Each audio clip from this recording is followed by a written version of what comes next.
ये सरकार इतनी कमजोर, ये सरकार इतनी बुजदिल, अगर पाकिस्तान वाकई में अपने घुटने टिकने के लिए तैयार था तो आपने क्यों रुका, आप क्यों रुके और किसके सामने आप झुके, किसके सामने आपने सरेंडर किया, किसके सामने आपने सरेंडर किया?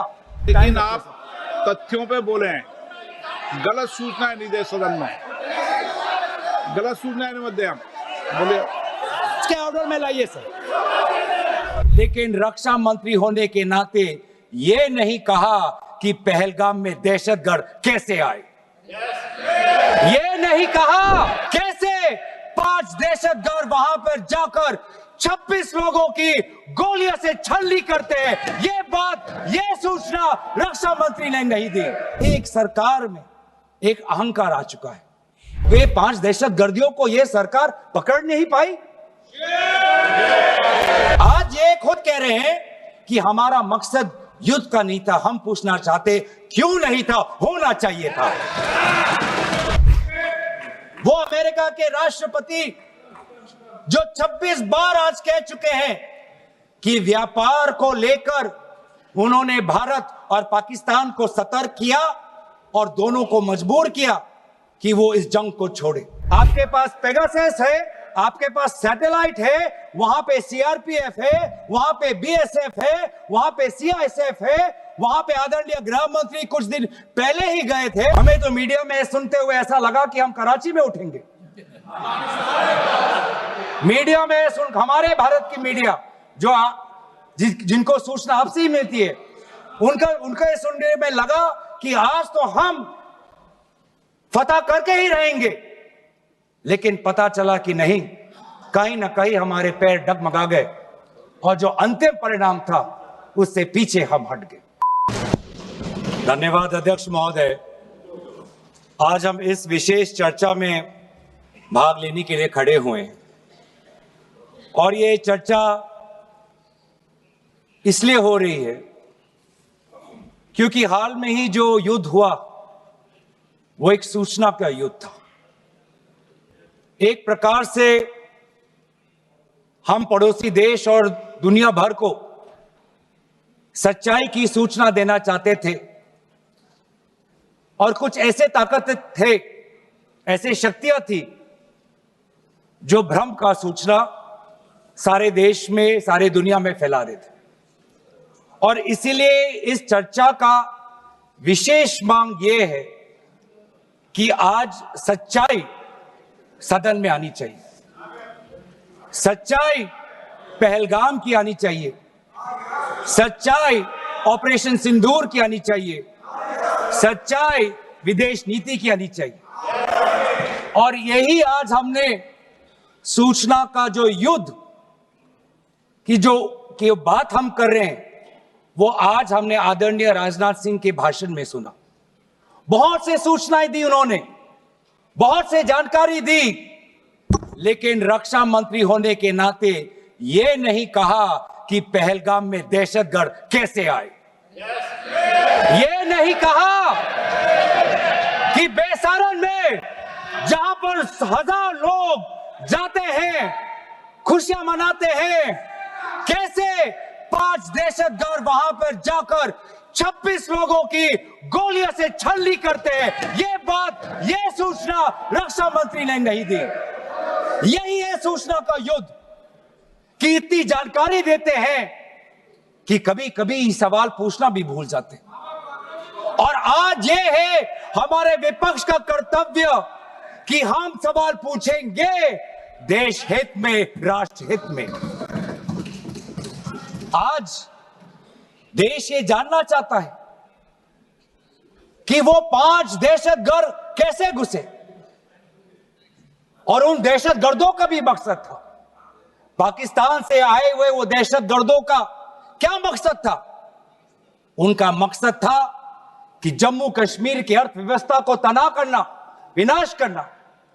उनका मकसद था कि भारत देश में एक सांप्रदायिक वातावरण का जन्म देना।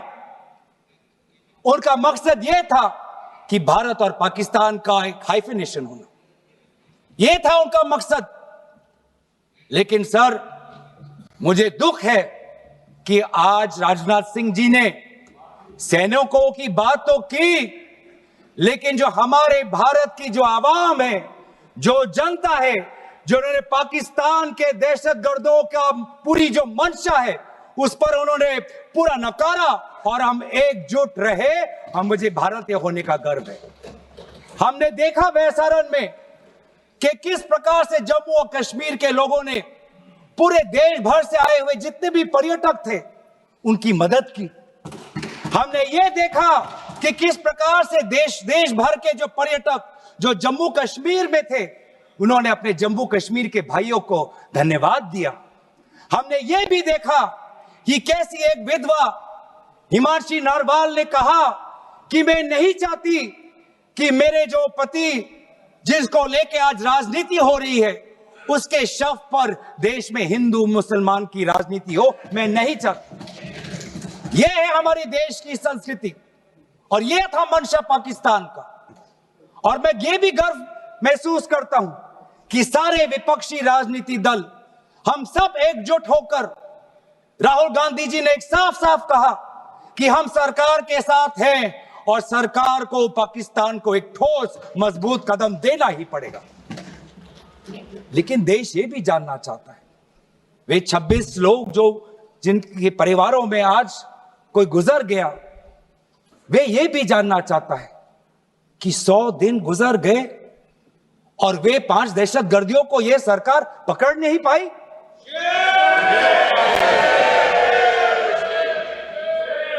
देश के वो लोग ये भी जानना चाहते हैं कि ये जो 5 दहशतगर्दी जो आए टेररिस्ट, निश्चय इनको किसी ने पनाह दी, निश्चय इनको किसी ने जानकारी दी, निश्चय ये पूरा जो 1 घंटा का जो उन्होंने गोला बारूदी की उसके बाद ये फरार हो गए, उनको फरार होने में भी किसी ने उनकी मदद की। और आज भी ये 100 दिन हो गए और सरकार के पास कोई जवाब नहीं। आज आपके पास ड्रोन है, आपके पास पेगासस है, आपके पास सैटेलाइट है, वहां पे सीआरपीएफ है, वहां पे बीएसएफ है, वहां पे सीआईएसएफ है, वहां पे आदरणीय गृह मंत्री कुछ दिन पहले ही गए थे पूरा रिव्यू लेने के लिए और आप किसी को पकड़ नहीं पाए। ये कैसा बंदोबस्त? आपने कहा कि आर्टिकल 370 के चले जाने के बाद जम्मू कश्मीर सेफ है, जम्मू कश्मीर में आइए, लोग आए, लोगों ने अपने आप को सुरक्षित महसूस किया। लेकिन बेसारन में देखा कि कितने वो निहत्थे थे, कितने वो असहाय थे कि लगभग 1 घंटा लगा एक एम्बुलेंस उनके पास पहुंचने के लिए। पुलिस पर अगर आर्मी भी आई तो चल के आई। और सर, मैं वो नजारा भूल नहीं सकता, एक मां और एक बेटी चल के नीचे आ रही थी, एक भारत के सिपाही को देखा और सिपाही को देखकर वो रो पड़े, खुशी से नहीं, डर से, क्योंकि उनको लगा कि वे दहशतगर्द जिन्होंने सिपाहियों का यूनिफॉर्म पहनकर वहां पर लोगों को मारा, आज वही दहशतगर्द आज पहाड़ के नीचे उनका इंतजार कर। उस भारत के सिपाही को कहना पड़ा कि मैं भारतीय हूं, तुम डरो मत, मैं भारतीय हूं, तुम सेफ हो, सुरक्षित हो। ऐसा दहशत उन्होंने महसूस किया। इस दहशत के ऊपर, इस डर के ऊपर आदरणीय राजनाथ सिंह एक शब्द तो कहते, आप एक शब्द तो कहते, ये आपकी भी जिम्मेवारी है राजनाथ जी, ये आपकी भी जिम्मेवारी है, रक्षा मंत्रालय का भी जिम्मेवारी है। बार बार हम ये देख रहे हैं सर कि आदरणीय गृह मंत्री जाते हैं, कहते हैं कि बहुत अच्छा बंदोबस्त हो गया है, टेररिज्म के हमने उनकी रीढ़ की हड्डी तोड़ दी। तब भी उरी होता है, तब भी बालाकोट, तब भी पुलवामा होता है, तब भी पहलगाम होता है। अंत में जाके जिम्मेवारी कौन लेता है? जम्मू कश्मीर के लेफ्टिनेंट गवर्नर नहीं। अगर जिम्मेवारी किसको लेनी पड़ेगी तो आदरणीय गृह मंत्री आपको लेनी पड़ेगी, नैतिक जिम्मेवारी आपको लेनी पड़ेगी। आप लेफ्टिनेंट गवर्नर के पीछे नहीं छुप सकते, आप लेफ्टिनेंट गवर्नर के पीछे ये केंद्र सरकार नहीं छुप सकती, क्योंकि गृह मंत्री खुद वहां पे थे, कुछ ही हफ्ते पहले खुद उन्होंने सिक्योरिटी का रिव्यू लिया कि आपके पास जानकारी नहीं थी। और सर, ये सरकार इतनी कमजोर, ये सरकार इतनी बुजदिल कि आज उन्होंने क्योंकि उन्होंने अगर इसका किसी का दोष दिया तो टूर ऑपरेटर्स को दोष दिया कि टूर ऑपरेटर्स बिना अनुमति के द्वारा, बिना लाइसेंसेस के द्वारा लोगों को बेसहारा ले जा रहे, हमें तो पता ही नहीं था। ये है इनका कारण, ये बताना चाहते हैं। तो सर, यही तो दुख की बात है कि कहीं ना कहीं एक सरकार में एक अहंकार आ चुका है। इंटेलिजेंस और सिक्योरिटी जो फ्रेमवर्क है, एस्टैब्लिशमेंट है, जो लोग हैं जो निर्णय लेते हैं इंटेलिजेंस और सिक्योरिटी की, आज उनमें एक अहंकार आ गया है कि चाहे जितनी भी बड़ी गलती हो उन पर कोई सवाल नहीं उठा सकता। लेकिन आज हम सवाल उठा रहे हैं, आज हम सवाल उठा रहे हैं, आज हम सवाल उठाएंगे। प्रधानमंत्री मोदी जी, आपको, आप सऊदी अरब में थे, आप जब वापस आते आपका पहला नैतिक कर्तव्य होता कि पहलगाम आप जाते, लेकिन आप पहलगाम नहीं गए। एक सरकारी कार्यवाही के लिए आप बिहार गए और चुनावी भाषण दिया। देश के मुखिया सऊदी अरब में थे, पूरा कार्यक्रम उन्होंने संपूर्ण किया, वापस आए और वो पहलगाम भी नहीं जा पाए और बिहार में जाके चुनावी भाषण दे रहे हैं। अगर पहलगाम में कोई गया तो हमारा नेता राहुल गांधी गया। अगर पहलगाम में जो लोगों की मृत्यु हुई उनके लिए अगर शहादत की मांग कोई कर रहा है तो हमारा दल का नेता राहुल गांधी कर रहा है। राहुल गांधी जी बदामी के कंटोनमेंट में गए। सर, मैं बोलूं? Sir, house is order. Sir, house in order में like, sir, house is not in order में रहेगा सर। टाइम लेकिन आप तथ्यों पे बोले, गलत सूचनाएं नहीं दे सदन में, गलत सूचनाएं नहीं मत दे। हम बोले इसके ऑर्डर में लाइए सर। कोई सदन में गलत तथ्य नहीं रख सकते आप। सर, मैं बोलूं सर, कैमरा आएगा मेरे पे। धन्यवाद। आदरणीय अध्यक्ष महोदय, आदरणीय अध्यक्ष महोदय, अब बात आती है ऑपरेशन सिंदूर की। आज मैं राजनाथ सिंह जी का भाषण सुन रहा था। मुझे पता नहीं चल रहा था कि राजनाथ सिंह जी जो भाषण दे रहे थे वो किस समय का उजागर कर रहे थे, वो किस समय का उजागर कर रहे थे, वो किस समय का उजागर कर रहे थे। क्या वो 2016 के बाद क्या उन्होंने ये नहीं कहा कि हम घुस के मारेंगे और पाकिस्तान को आज वो उनका जो भी टेररिस्ट इंफ्रास्ट्रक्चर है उसको खत्म कर देंगे? वही बातें तब की, वही बातें पुलवामा की बात की कि पुलवामा के बाद आज हमने, हमारे लड़ाकू जहाज अब गए हैं, अब पाकिस्तान अब कभी भी भारत पर उंगली नहीं दिखा सकता। और उसके बाद आज दोबारा वही बातें कर रहे हैं, आज दोबारा वही बातें कर रहे हैं कि हम घुस के मारे, हमने ये किया, फलाना किया। और ये अब भी कह रहे हैं कि ऑपरेशन सिंदूर कंप्लीट नहीं हुआ, अधूरा है, क्योंकि कल को जाके दोबारा पाकिस्तान कर सकता है। ये खुद कह रहे हैं, ये खुद कह रहे हैं, ये खुद कह रहे हैं कि इसके पश्चात भी पाकिस्तान कल को जाके कर सकता है। तो ये कैसा, ये जो सफल कैसे हुआ, फिर क्या सफल हुआ? आज ये खुद कह रहे हैं कि हमारा मकसद युद्ध का नहीं था। हम पूछना चाहते क्यों नहीं था, होना चाहिए था। आज उन्होंने खुद कहा कि हमारा मकसद जमीन लेने का नहीं था। क्यों नहीं था? पाकिस्तान ऑक्यूपाइड कश्मीर अगर आज नहीं लेंगे तो कब लेंगे? ये उन्होंने खुद कहा, इन्होंने खुद कहा कि हमारा मकसद था टेररिस्ट के इंफ्रास्ट्रक्चर पर आक्रमण करना, तो क्या हमने उरी के समय नहीं किया? क्या हमने पुलवामा के समय नहीं किया? लेकिन उसके पश्चात भी पाकिस्तान का इतना साहस कि आज उन्होंने पहलगाम में जो पिछले 20 वर्षों में हमारे भारतीय नागरिकों पर सबसे दर्दनाक अगर हमला हुआ है तो आपके समय पे हुआ है। आपके समय में उरी हुआ, आपके समय में पुलवामा हुआ और आपके समय में आज पहलगाम हुआ रहा। कुछ बातों का उजागर किया, कुछ किताबों का भी उजागर किया। ये नई प्रक्रिया है सर, हर चर्चा में आदरणीय भाजपा के नेता एक किताब उठा लेते हैं, जानकारी दे रहे थे। हमें नहीं सर, ब्लूमबर्ग को क्या जानकारी दिया, मैं पूरा पढ़ लेता हूं विदाउट एडिटिंग।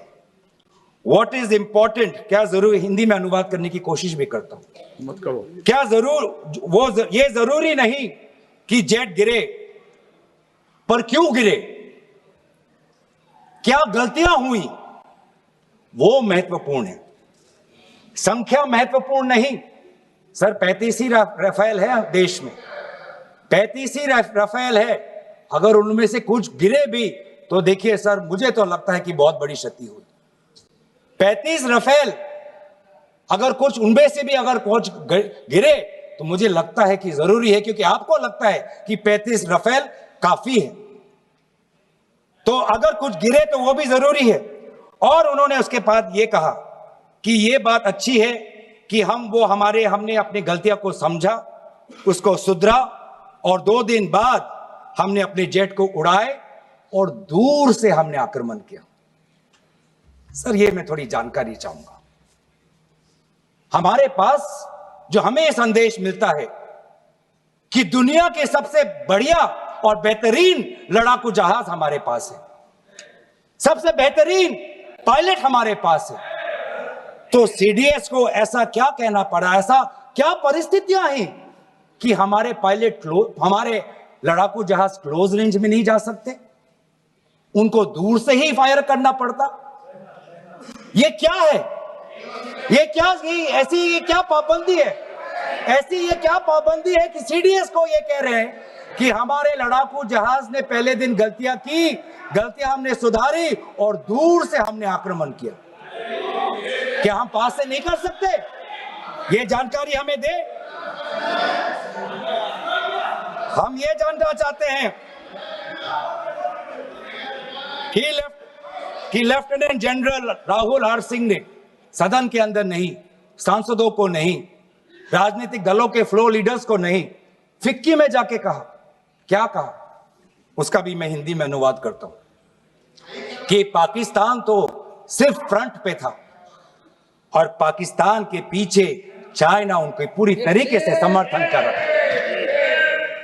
ऐसी कोई आश्चर्य की बात नहीं होनी चाहिए, क्योंकि पिछले 5 वर्षों में लगभग 80% मिलिट्री हार्डवेयर पाकिस्तान को सिर्फ पूरा चाइना से मिल रहा है। तो सर मैं आज पूछना चाहूंगा आदरणीय राजनाथ सिंह जी से, जो सरकार चीन को लाल आंख दिखाने की बात करती है, एक बार भी आपने चीन का उजागर अपने भाषण में क्यों नहीं किया? आर्मी कर रही है, आर्मी के कह रही है, आर्मी कहती है कि सिर्फ चीन और पाकिस्तान का ये 2 फ्रंट नहीं, अब 3 फ्रंट का भी हो सकता है, कन्वर्जेंस हो सकता है चीन, पाकिस्तान और बांग्लादेश को लेकर। लेकिन मैं सरकार को याद दिलाना चाहूंगा कि ये जो 2 फ्रंट की जो बात थी, इस बात की शुरुआत किसने की थी? इस बात की चेतावनी किसने दी थी? इस बात की चेतावनी इसी सदन में हमारे दल के नेता राहुल गांधी जी ने दी थी। और यही हम जानना चाहते हैं, कि आज जो युद्ध हुआ इसमें पाकिस्तान को चीन से कितना समर्थन मिल रहा है, हम सेना से नहीं, आज हम आदरणीय राजनाथ सिंह जी से और प्रधानमंत्री मोदी जी से जानना चाहते हैं।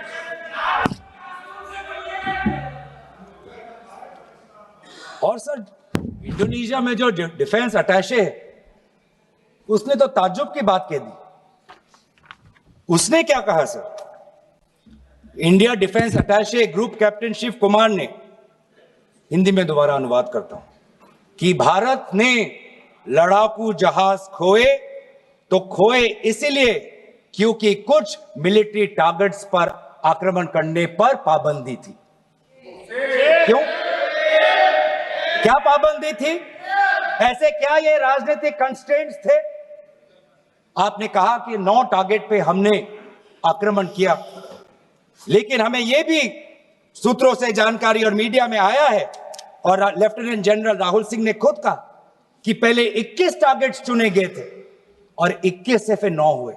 क्यों हुए? क्यों हुए?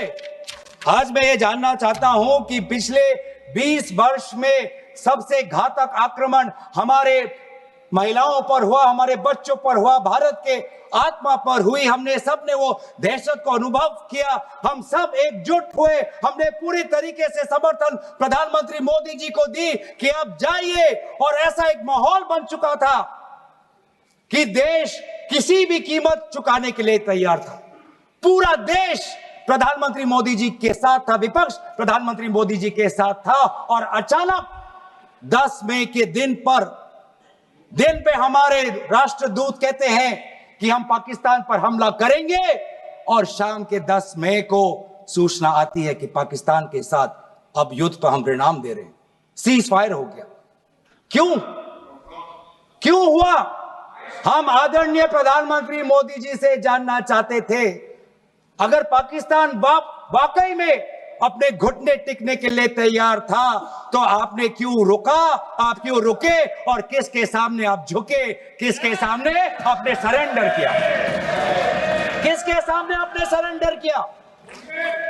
वो अमेरिका के राष्ट्रपति जो 26 बार आज कह चुके हैं कि व्यापार को लेकर उन्होंने भारत और पाकिस्तान को सतर्क किया और दोनों को मजबूर किया कि वो इस जंग को छोड़े। 26 बार। आज राष्ट्रपति ट्रंप खुद कहते हैं कि 5-6 जेट गिरे हैं। एक एक जेट करोड़ करोड़ अरब अरब रुपयों का है, मिलियंस एंड मिलियंस का है। इसलिए हम जानना चाहते हैं, आज हमें स्पष्ट रूप से आदरणीय राजनाथ सिंह जी बताएं, देश पर विश्वास करें, देश में वो साहस है सच्चाई सुनने की। आज आप बताएं कितने लड़ाकू जहाज गिरे? हमारे में वो साहस है, क्योंकि ये सूचना, ये सच्चाई सिर्फ देश के नागरिकों के लिए नहीं, ये सूचना, ये सच्चाई हमें देश के जवानों को भी देना है। आज उनसे भी झूठ कहा जा रहा है, उनके बीच में भी भ्रम फैलाया जा रहा है। हम उनकी जो सच्चाई है आज हम सदन के अंदर लाना चाहते हैं। और सर, बात में आती है विदेश नीति की। किस मुंह से हम कहें कि विदेश नीति आज सफल हुआ है? किस मुंह से कहें? ये आदरणीय राजनाथ सिंह जी, शंगीला में जो डायलॉग हुआ, उस डायलॉग में जो ड्राफ्ट जो आया, जिसको भारत सरकार ने नकारा, वो ड्राफ्ट बनाने में हमारे ही कुछ सहयोगी देश थे, जिनका नाम मैं नहीं लेना चाहूंगा। लेकिन ऐसे देश जिसको हम परंपरागत दोस्त हम मानते हैं, ट्रेडिशनल एलाइज मानते हैं, आज उन्होंने भी इंडिया और पाकिस्तान को हाइफिनेट कर दिया। और आप ये शब्दों के खेल से आप खुश हो कि ब्राजील के डॉक्यूमेंट में पाकिस्तान, ये जम्मू कश्मीर का, पाकिस्तान का भी नहीं, ब्राजील के डॉक्यूमेंट में सिर्फ जम्मू कश्मीर में जो दहशतगर्दी हुई उसी की निंदा हुई, पाकिस्तान की निंदा नहीं हुई। पर आप उससे खुश हो? अगर आप उससे खुश हो तो मैं जानना चाहूंगा, जो $1 बिलियन का आर्थिक सहायता IMF ने दिया पाकिस्तान को, उस पर आपको क्या कहना है? हम जानना चाहेंगे, जो ADB एशियन डेवलपमेंट बैंक से 800 मिलियन का आर्थिक सहायता जो मिलेगा पाकिस्तान को, आज आप भारत उस पर क्या रवैया? वर्ल्ड बैंक का जो $40 मिलियन आ रहा है, और ये पैसा किसको जाएगा सर? पाकिस्तान की नेतृत्व, उनकी जनता या उनकी चुनी हुई सरकार नहीं, पाकिस्तान कि सरकार का जो रिमोट कंट्रोल है वो पाकिस्तान की सेना के पास है, तो ये सारा पैसा वहीं जाएगा जहां पर हमने मिसाइल गिराई। तो क्या इतना भी हम नहीं कर पाए? क्या इतना भी ताकत नहीं? क्या इतना भी विश्व गुरु में लोगों का विश्वास नहीं, देश अंतर्राष्ट्रीय नेताओं का विश्वास नहीं कि आईएमएफ का एड ना जाए पाकिस्तान के पास, वर्ल्ड बैंक का एड ना जाए पाकिस्तान के पास, एडीबी का एड ना जाए पाकिस्तान के पास? आप में इतना भी ताकत नहीं कि एक देश ने पाकिस्तान को टेरर स्टेट का दर्जा नहीं दिया।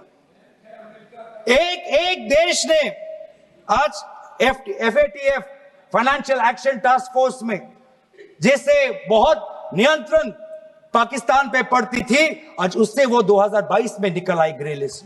क्या वो डालेंगे? तो इसीलिए आज हम ये मांग करते हैं कि सरकार अब डरिए मत, सच्चाई से डरिए मत। उस दिन भी देश सरकार के साथ दहशतगर्दी के खिलाफ खड़ा था, विपक्षी दल सरकार के साथ खड़े हैं, और आज भी दहशतगर्दी के खिलाफ सच्चाई के पक्ष में देश और विपक्ष आज सरकार के साथ। आप हमें अपना दुश्मन ना समझे, हम सरकार के दुश्मन नहीं हैं, हम अपने देश के पक्ष में बोल रहे हैं, जवानों के पक्ष में बोल रहे हैं, पर आप हमें कृपया सच्चाई देने का हमें वो सम्मान दीजिए। सच्चाई सुनने का अधिकार हमारा है, और जितने बार आप झूठ और भ्रम फैलाएंगे, हम उतनी बार आपको पूछते जाएंगे कि आपने क्या किया। और इसीलिए आज मैं खड़ा हूं। अपेक्षा बहुत की थी कि पहलगाम का उजागर होगा, आदरणीय गृह मंत्री नैतिक जिम्मेवारी लेंगे, राष्ट्रीय सुरक्षा सलाहकार नैतिक जिम्मेवारी लेंगे, और प्रधानमंत्री मोदी जी कहेंगे क्यों उन्होंने ऑपरेशन सिंदूर, जो अंतिम अंजाम था, हमें तो मीडिया में सुनते हुए ऐसा लगा कि हम कराची में उठेंगे। मीडिया में हमारे भारत की मीडिया जो जिनको सूचना आपसे ही मिलती है, उनका ये सुनने में लगा कि आज तो हम फतह करके ही रहेंगे, लेकिन पता चला कि नहीं, कहीं ना कहीं हमारे पैर डगमगा गए, और जो अंतिम परिणाम था उससे पीछे हम हट गए। हमें पीछे नहीं हटना, हमें आगे बढ़ना है, सच्चाई के साथ, लोकतंत्र के पक्ष में।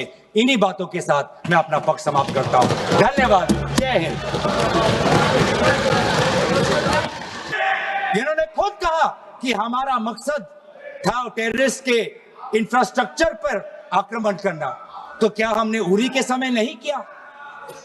क्या हमने पुलवामा के समय नहीं किया? लेकिन उसके पश्चात भी पाकिस्तान का इतना साहस कि आज उन्होंने पहलगाम में, जो पिछले 20 वर्षों में हमारे भारतीय नागरिकों पर सबसे दर्दनाक अगर हमला हुआ है तो आपके समय पे हुआ है। आपके समय में उरी हुआ, आपके समय में पुलवामा हुआ, और आपके समय में आज पहलगाम हुआ रहा।